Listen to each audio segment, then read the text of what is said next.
तुमचा संपर्क झाला काय त्यांचा फोन आलता काय? जरांगे पाटील या घटनेकडे पूर्ण लक्ष देऊन आहेत। शेवटी राज्यातल्या या शेतकऱ्याच्या पोरावरचा हल्ला आहे। कुठला व्यक्तिगत द्वेष नव्हता, कुठली वैयक्तिक मागणी नव्हती। राज्याचा निष्क्रिय कृषी मंत्री बदला म्हणणं सुद्धा चुकीचं जर असेल या राज्यामध्ये तर अतिशय वाईट घटना आहे। मला जरांगे पाटलांचं बोलणं झालं, बच्चू कडूंनी फोन केला होता, रविकांत तुपकरनी फोन केला, राजू शेट्टी साहेबांनी फोन केला। या शेतकरी चळवळीतले सगळे लोक आहेत। जरांगे पाटील कदाचित उद्या मला आणखीन फोन करतील किंवा मग उद्या एका दिवस लातूरला पण ते भेटायला येतील। राज्यातला शेतकऱ्यांच्या पोरांमधला हा संताप आहे। राष्ट्रवादीची जी मस्ती आहे सत्तेची, ही मस्ती आता शेतकऱ्यांची पोरं उतरल्याशिवाय राहणार नाही। जे सूरज चव्हाण आहेत त्यांनी म्हणले आम्ही काही संत नाहीत, तुम्ही जी क्रिया केली त्याच्यावर प्रतिक्रिया म्हणून हे केलं असं सांगितलं त्यांनी। अरे संत नाही तू कोण?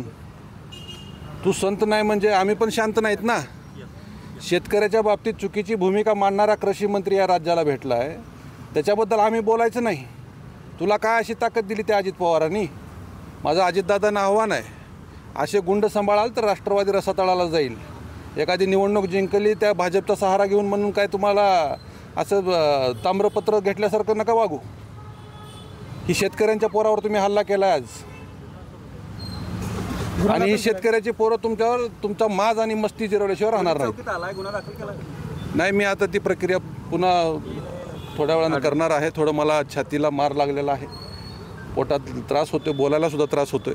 अगोदर बघतो माझं यांनी काय काय तोडलं आहे, त्याच्यानंतर ठरवतो काय करायचं।